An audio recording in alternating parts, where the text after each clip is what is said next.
जो भगवान नाम जप करते हैं, जो सद आचरण करते, शास्त्र विरुद्ध आचरण असद आचरण है और शास्त्र के अनुकूल आचरण सद आचरण है। सद आचरण, सद भाषण, सद चिंतन, उसे सत्य कहते हैं। जिसका वचन, कर्म और मन, संकल्प विकल्प आदि सत्य के अंतर्गत करे, वही सत्य है। और मक्रोधो, जब आपका साधन बनेगा तो आपको गुस्सा आने लगेगी। ये अनुभव की बात कह रहा हूं। जब ठीक साधन बनेगा तो बिल्कुल चिड़चिड़ाहट स्वभाव में आने लगेगी, असहनशीलता। बस इसी को समन कर जाना है सहनशीलता के द्वारा। थोड़ी सी भी बात सहन नहीं होती, वो एकदम क्रोध करने लगता है, क्योंकि उसके अंदर ऊर्जा शक्ति का संचार होता है, पावर बढ़ता है भजन से।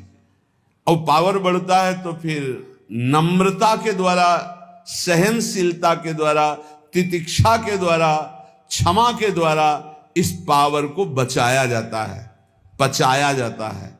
नहीं तो बहुत जल्दी छीन हो जाता है। आप देख लेना, सही भजन चल रहा है, ठीक आचरण है आपके, तो पहला दोष पैदा होगा ये असहनशीलता। अगर बात करें तो एक चिड़चिड़ाहट सी होगी, एक अच्छा नहीं लगेगा। जरा सा कोई गलती कर दे तो एकदम कड़वा स्वभाव, इसको शासन में ले। ये होता है, खुद अनुभव की बात कह रहा हूं, होता है। इसलिए कहा कि गुरुजनों की सेवा, सत्य आचरण, सत्य भाषण, सत्य विचार, और फिर कहा मक्रोध हो, अक्रोध, क्रोध ना करना। क्रोध के बहुत से आपके सामने उपाय भेजे जाएंगे जिससे आपको गुस्सा आ जाए, पर आप गुस्सा न कीजिएगा, नहीं तो आपका जो भागवतिक पावर बना है वो क्षय हो जाएगा। बाबा तो इतनी जोर की बात, उड़िया बाबा कहते हैं कि यदि क्षय करना है किसी को तो गुस्सा दिला दो। किसी के तप को क्षय करना है तो उसे गुस्सा दिला दो, और वो गुस्सा हो गया तो 1 महीने के भजन की ऊर्जा शक्ति क्षीण हो जाएगी। भजन तो नष्ट नहीं होता, लेकिन उससे जो अनुभूति होनी चाहिए वो नहीं होगी। सोचो, साल में 12 बार गुस्सा कर लिए तो बचा क्या आपके पास? इसलिए कौन सी दो रहा है, कहां अनुभूतियां हो रही? सहनशीलता के द्वारा क्रोध का त्याग कर दे, गुस्सा त्याग कर दे। बहुत जल्दी गुस्सा आती, और गुस्सा आते ही मन में प्रतिकूल चिंतन होने लगता है। भजन है और प्रतिकूल चिंतन हुआ, कहीं हो गया तो तुम्हारा भजन रुक जाएगा, तुम्हारा भजन का प्रभाव क्षीण हो जाएगा, आगे भजन की उन्नति नहीं होगी। इसलिए बहुत संभल के किसी से गुस्सा मत करो। और आएगा गुस्सा, माया ऐसे संयोग भेजेगी कि गुस्सा आ जाए, पक्का सहन कर जाओ। बहुत कठिन है सहन करना। अच्छा, आप जा रहे हो, कोई थूक दे आपके ऊपर, अरे 1 बार थूक दे, 2 बार थूक दे, 100 बार थूका एक नाथ जी के ऊपर। वो गंगा स्नान करके, गोदावरी जी का या गोमती जो भी वहां हो, महाराष्ट्र में कौन है, गोदावरी गंगा, तो वहां स्नान करके और बार बार ऊपर से गली में थूक देता। 100 बार थूका, नीचे उतर कर आया, साष्टांग दंडवत हुआ, गलती हुई, 100 बार थूका। बोले भैया तेरे जैसा कृपालु कौन होगा, 1 दिन में 100 बार स्नान करवा दिया, वैसे 1 दिन में 1 बार होता, लेकिन 100 बार तेरी कृपा से हो। बिल्कुल गुस्सा नहीं आया। कुछ लोगों ने तो पैसा दे के एक आदमी को लगाया, एक पंडित जी थे, उनसे कहा कि अगर आप एक नाथ जी को गुस्सा दिला दें तो इतनी आपको मुद्रा दे देंगे। घर गए तो अतिथि आए, उन्होंने सम्मान किया। जब उनकी पत्नी परोसने लगी तो पीठ में चढ़ गए। कुछ तो गुस्सा आएगा इनको, तो उनका बहुत संभाल के देखो, पीठ से गिरने ना पावे, इनको कोई कष्ट ना होने पावे, संभाल के। पत्नी का हम पहले से सावधान है, आप चिंता मत करो। तो उन्होंने सोचा ये तो फिर भी क्रोध, कितना उन्होंने उपद्रव किया। जब उपद्रव से बिल्कुल गुस्सा नहीं तो उनका थोड़ा गुस्सा हो जाते तो मुझे वो इतनी मुद्रा देकर भेजा गया। बोले भैया क्षमा करो, पहले बता देते कि हम मुद्रा के कारण आए हैं तो हम थोड़ी गुस्सा दिखा देते, जिससे तुम्हें मुद्रा मिल जाती। क्रोध नाम की चीज नहीं। जिन महापुरुषों ने भगवत साक्षात्कार किया, अक्रोध रहे हो, क्रोध नहीं। क्रोध होने से तप क्षीण हो जाता है। क्रोध बिल्कुल नहीं करना चाहिए, पर ध्यान रखना, जब क्रोध दिलाया जाए उस समय यह ध्यान रहे कि हमारे सामने प्रश्न उपस्थित किया गया कि हमें क्रोध नहीं करना है, और ये क्रोध कराएगा तो बच सकते हो, लेकिन उस समय माया आपको ये याद नहीं रहने देगी। उस समय फिर आपको गुस्सा आ ही जाएगा, पक्का आ जाएगा। क्रोध दिलाने वाली लीला आपके सामने साधकों को प्राय होती रहती है। अगल बगल से आसपास से कहीं गुस्सा नहीं करना, शांति से निर्णय करो। तुम्हारी परीक्षा हो रही, तुमको सहनशील बनकर आगे बढ़ना है। और फिर दान में उचर, ये सबके अंदर होना चाहिए। देत लेत मन शंकन धरे, बल अनुमान सदा हित करे। दूसरों को अभय दान से बढ़कर के कोई दान नहीं है, ये सबको ही दे सकता है, सबको करना चाहिए। किसी भी जीव को मन से, वचन से, कर्म से हमारे द्वारा दुख ना पहुंचे, ये सबसे बड़ा दान है, अभय दान इसे कहते हैं। और इस अभय दान को पूर्ण निर्भयता में बदलने के लिए नाम दान है, इससे बढ़कर और कोई दान नहीं। नाम दान, किसी को भी नाम सुनाना। राधा राधा जब हम जोर जोर से बोलते जय जय श्री राधे श्याम, तो सबके कानों में नाम पड़ता है और उस नाम का हमें पुण्य मिलता है, हमारा भजन आगे बढ़ता है। इसलिए जोर जोर से नाम कीर्तन हो रहा है, जहां से आप गुजर रहे हो वहां। और जब कभी कहीं भी बैठे हो, बातचीत हो, तो बीच बीच में अभ्यास बना लो। राधा, अच्छा राधा राधा राधा राधा, अच्छा ऐसे बात करना सीखो। है ऐसे अपने मुरारी भाई हैं, वो जब बात करें राधा राधा राधा राधा, हमें बहुत अच्छा लगता है शुरू से, ये नहीं कि आज से, शुरू से ना। जब कोई बात विनोद की हुई या कोई भी बात हुई या कोई आश्चर्यमय बात, राधा राधा राधा, ये बहुत अच्छा स्वभाव है। हमें लगता है सबको बनाना चाहिए, सत्संग में नहीं, बीच में। हाँ, अब सब शुरू हो गए राधा बीच में, तो ऐसे नहीं। वो जब बात परस्पर हो रही हो तब उस समय राधा राधा, बहुत मंगल। हम उपासक से बात अगर कभी करते तो यही देखते इसने कितनी बार नाम जपा, कितनी बार नाम लिया। प्रारंभ में नाम बोला, एक बार तो नाम आना चाहिए। हनुमान जी विभीषण जी को सौभाग्य क्यों प्रदान कर रहे हैं?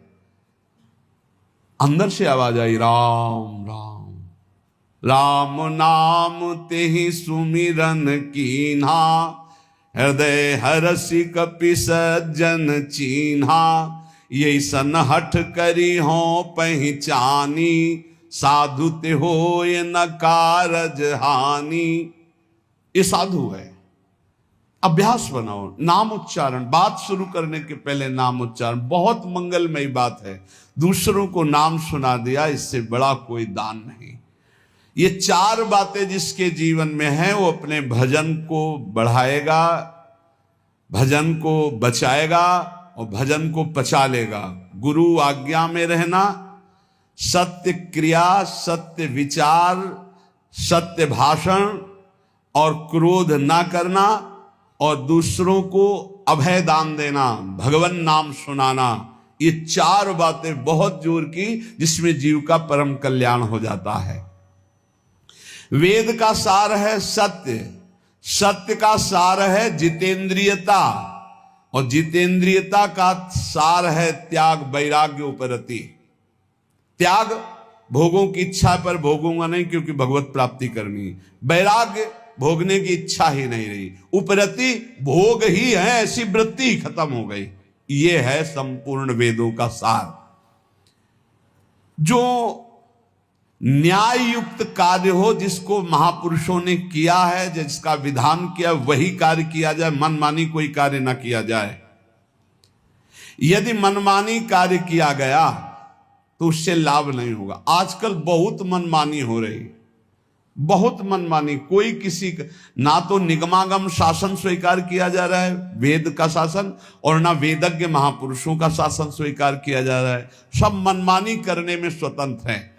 गुरु बस इस बात का कि तुम मंत्र हमें दो, हम 50 को और देते हैं, बस इस बात के लिए गुरु मंत्र दिया, उसका साक्षात्कार किया, इसके लिए नहीं। इसके लिए तो गुरु की अधीनता स्वीकार करनी पड़ेगी।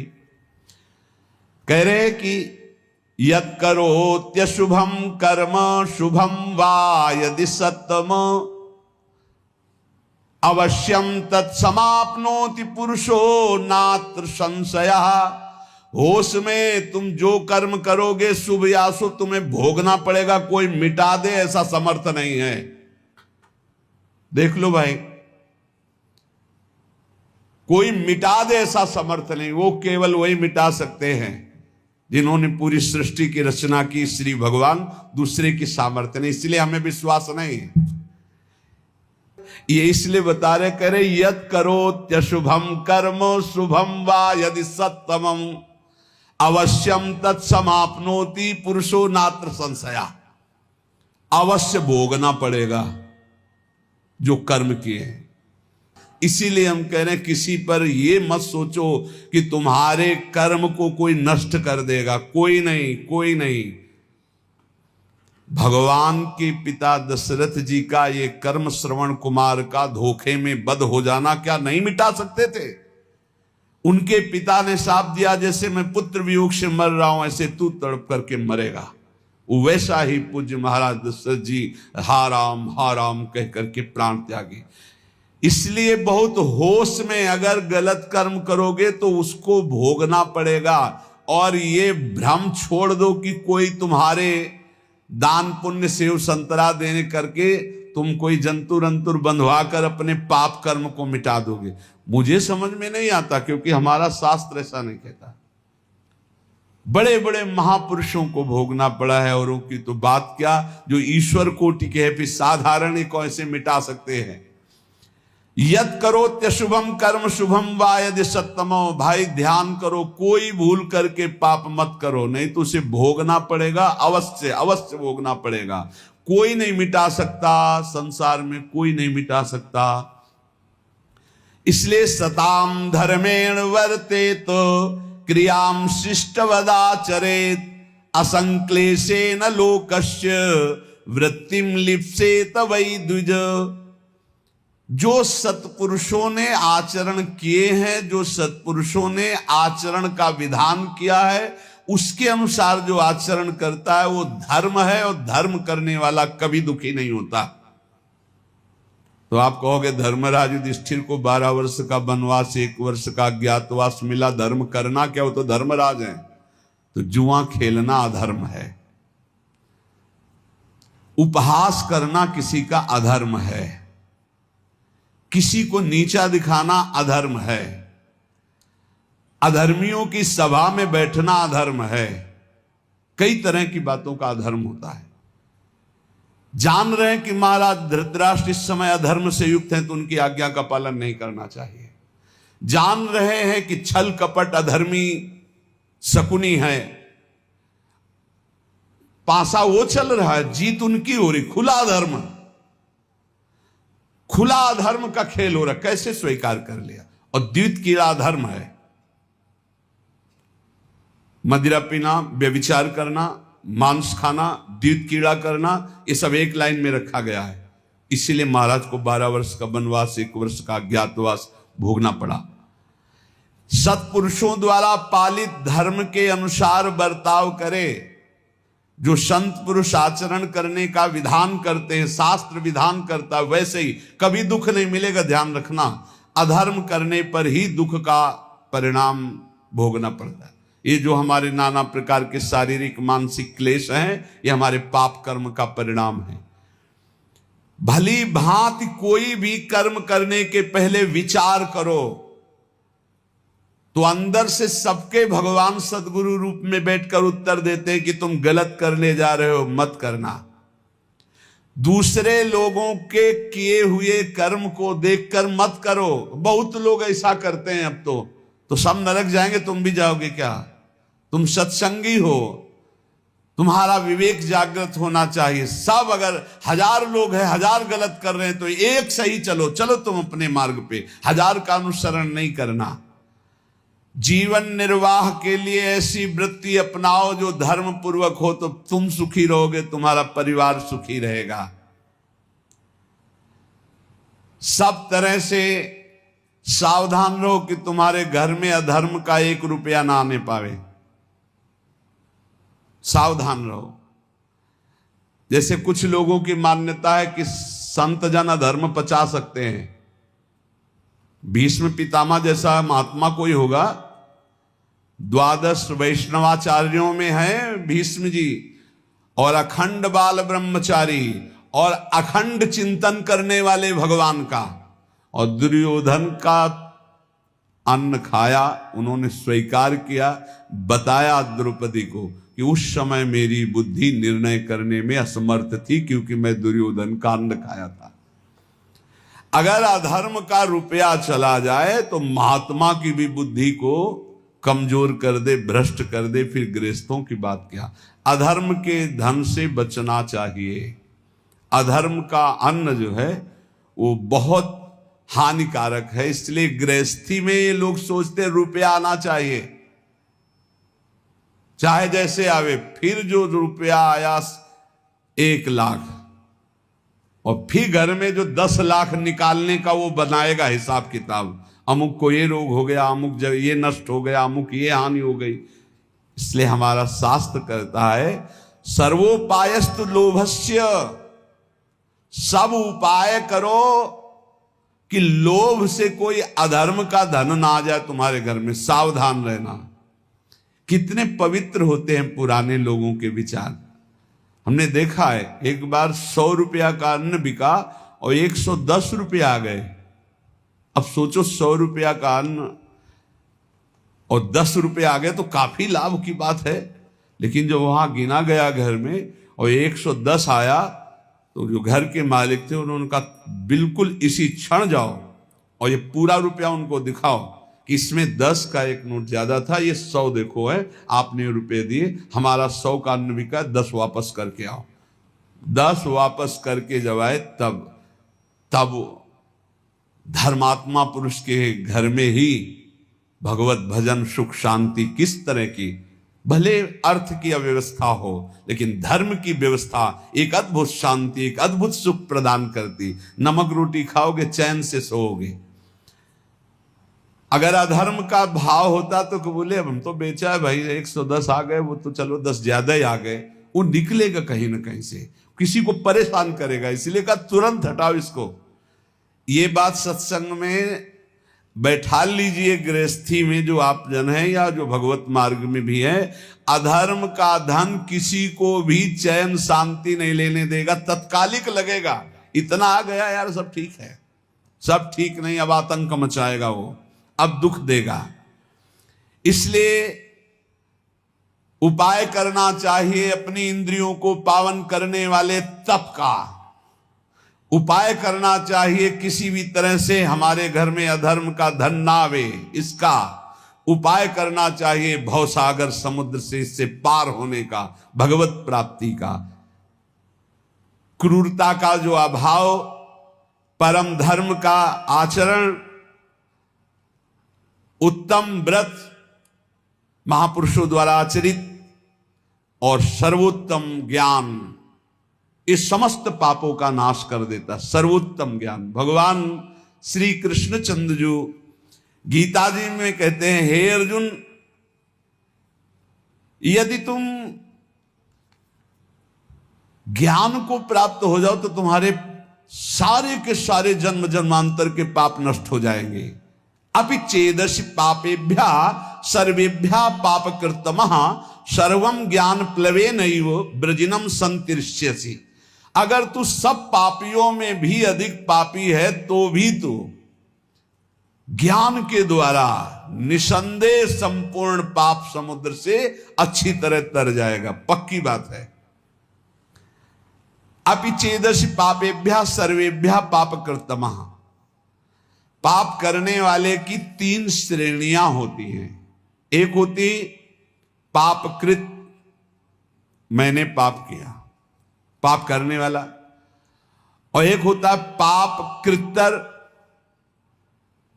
2 पापी, उनमें से एक अधिक पाप करने वाला। तीसरा होता है पाप कृतम, समस्त पापियों में सबसे बड़ा पापी। तो भगवान कह रहे पाप कृतमः, यदि तू सबसे बड़ा पापी है और तू ज्ञान प्राप्त कर ले तो तू सारे पाप से मुक्त हो जाएगा।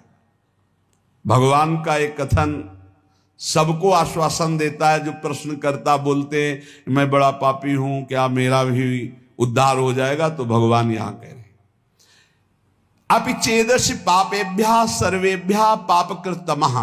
पापकृतमः माने सबसे बड़ा पापी। यदि तू सब पापियों में भी सबसे बड़ा पापी है तो तू भी ज्ञान के द्वारा निष्पाप हो जाएगा। पापों का त्याग करने में और भी साधन बताए गए हैं, लेकिन पूर्ण रूप से सबसे ज्यादा पाप करने वाला भी पावन हो जाए वो ज्ञान है, चाहे जितना बड़ा पापी हो। वर्तमान का पाप, पुराना पाप, ये सब मिलकर भारी संकट पैदा करते, भारी दुख पैदा करते हैं। पुराने पाप बाधा रूप में आते हैं, वर्तमान का पाप जलन, डिप्रेशन, विक्षेप ये तत्काल देते हैं। पुराना पाप बाधा पहुंचाता है। आप सही ढंग से चल रहे हो भगवत मार्ग में और आया एकदम टांग मारी के सब उलट पलट कर दिया। अब उस समय भगवान का दृढ़ भरोसा, नाम जप, तो फिर संभल सकता नहीं। ऐसी टांग मारता है बिल्कुल नष्ट ही कर देता है। पुराना पाप पूर्व जन्म का ऐसा आता है, संभल के रहना चाहिए। बड़े बड़े को देखा फिसलते हुए। वर्तमान का पाप विक्षेप पैदा करता है। जैसे आपसे कोई गलती हो गई तो अब भजन में विक्षेप पड़ेगा।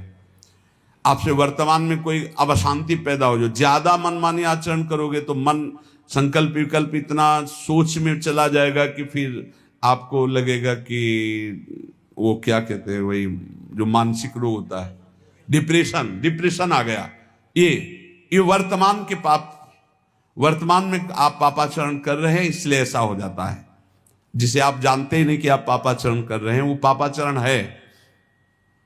यदि वर्तमान का पाप छोड़ दे तो बुद्धि शुद्ध हो जाए, तो पूर्व के पाप को भोगने में कोई परेशानी नहीं होती। ये बात, ये जो पूर्व का पाप आता है ये दंड रोग में आएगा, रोग रूप लेके या विक्षेप रूप के, या कोई घटना बन जाएगा पूर्व का पाप। अब उसे कैसे बचा जाता है? जैसे परमार्थ में आया, मार हाहाकार मचा दिया, उलट पुलट सब कर दिया। अब अपने को पकड़े रहना, जैसे कोई मजबूत सहारा मिल जाए हम उसको पकड़े रहें, ऐसे हमें पकड़े रहना। कुछ भी हो, चाहे मार डाले जाए, श्री जी को नहीं छोड़ेंगे, गुरु जी को नहीं छोड़ेंगे। कुछ भी हो जाए, कुछ भी हो जाए, आप पकड़े रहो, पकड़े रहो, पकड़े रहो। हवा ही निकल गई, सब खत्म, फिर ठीक। अब वो उसके विरोध में आ गया। इतने दिन भगवान का भजन किया, इतने दिन गुरु की शरण में रहे, यार कोई साथ नहीं देता, सब अपने कर्मों से भोगना ही पड़ता है, सब अपने को संभालना पड़ता है, कहीं कुछ नहीं भक्ति में। अब वो पाप आया था, गिरा के लेता चला गया। पूर्व का पाप वर्तमान का यदि पाप नहीं है तो कुछ नहीं बिगाड़ पाएगा, और वर्तमान में यदि पाप है तो वो पहले ही बुद्धि को मलिन किए हुए पूर्व का पाप आके आपको नष्ट कर देगा। यदि इस बात को समझो कि 100 वर्ष से घना अंधेरा है और वहां एक दिया सलाई खींच दी गई तो अंधेरा नष्ट होगा ना, जितनी जगह में प्रकाश है। ऐसे ही ज्ञान जो है अनंत जन्मों के पापों को तत्काल नष्ट कर देता है। चेत भगवान कह रहे ऐसा पापी जो सब पाप खूब किए हुए है, स्वयं परमात्मा में तो कभी लग नहीं सकता। पापी आदमी कभी नहीं लग सकता, परंतु लग ही नहीं सकता ऐसी बात नहीं है, स्वयं से नहीं लग सकता। पाप करने वाला स्वयं से भगवान में नहीं लगता। कैसे लगता है? किसी महापुरुष का संग हो जाए, कोई प्रवचन उपदेश अचानक अनिच्छा से सुन ले। जैसे एक दिन एक भाई आए थे, वो कह रहे थे मैं बताना चाहूंगा कि मैं घोर नास्तिक, कभी किसी शास्त्र, संत, भगवान कोई चर्चा नहीं। पर एक दिन ऐसे ही कर रहा था तो आपका प्रवचन आया, देखे क्या नाटक हो रहा है, और खोला, बोले उस दिन से फंस गए, आज तक हम मुक्त ही नहीं हो पा रहे हैं। अब तो और कुछ देखना ही नहीं रह गया, अब तो बस इंतजार रहता है कब सत्संग पढ़े, कब एकांतिक पढ़े। बदल गया, जीवन बदल गया। क्या हुआ? भगवत शब्द कान में गए, जीवन का परिवर्तन कर दिया। बोले पापी लोग, मनुष्य जो पाप का आचरण करते हैं वो स्वयं से भगवान में कभी नहीं लग सकते, पर लग ही नहीं सकते ऐसी बात नहीं। किसी महापुरुष का संग हो जाए या कोई ऐसी विपरीत घटना परिस्थिति घट जाए कि उसका कोई साथ ना दे, और फिर उस समय कोई उसे भगवत मार्ग बताने वाला मिल जाए, या कोई ऐसा वातावरण उसको मिल जाए जिस वातावरण में भागवतिक, ऐसे अचानक किसी कार्य से वृंदावन आया, अच्छा सत्संग हो रहा है क्या, खड़े होके सुन लिया, तो उसका तत्काल परिवर्तन हो सकता है। अन्यथा पापवंत कर सहज स्वभाव, भजन मूर्ति भाव न काऊ। पापी पुरुष का भजन में या भगवत मार्ग में या सत्संग में ऐसी कोई रुचि नहीं होती। सर्वम ज्ञान प्लवे नैव व्रजिनम संतरिष्यसि। भगवान कह रहे हैं कि बहुत पाप किए हैं, लेकिन सदगुरु की शरण में बैठ गया और गुरु ने बताया कि देख, जितने कर्म होते हैं वो सब शरीर से होते हैं। शरीर से कर्म करने का जो वेग होता है वो अंतःकरण से होता है। अंतःकरण 3 गुणों से प्रभावित होता है, रजोगुण तमोगुण आदि। उन्हीं गुणों के प्रभाव से अंतःकरण में प्रेरणा संकल्प विकल्प बनते, अंतःकरण से प्रेरित होकर शरीर से पाप बनते हैं। तू तो दृष्टा मात्र है, तेरे से कोई कर्म नहीं हुआ, तू शुद्ध बुद्ध आत्म स्वरूप है, ना तू कभी बंधा था ना कभी। ओ बात उसके बैठ गई। मूला भावे कुतः शाखा, मूल से ही काट दिया कि तू करता ही नहीं है। जे ही गुरुजनों ने ऐसा उपदेश किया तो स्वतः सिद्ध ज्ञान स्वरूप जीवात्मा है, जो भगवान का अंश है वो ज्ञान स्वरूप है। जे ही उसको ये ज्ञान हुआ कि अरे मैं तो बड़ा भ्रम से फंसा हुआ था, अब तो शरीर से पाप होने नहीं देंगे और अंतःकरण में कोई पाप संकल्प बनने नहीं देंगे, क्योंकि अभी तक मैं समझ रहा था कि मैं ही करता हूं। अरे ये तो अंतःकरण गुणों से प्रभावित होकर गुणानुगुण वर्तन्ते मनुष्या पार्थ सर्वसा। अब नहीं, अब इस नौका में कोई छेद नहीं, ज्ञान रूपी नौका में बैठ गया। गुरु रूपी खवैया ने ऐसा डांड मारी कि भंवर से नैया पार हो गई। एक भी उसे पाप का फल नहीं भोगना पड़ेगा।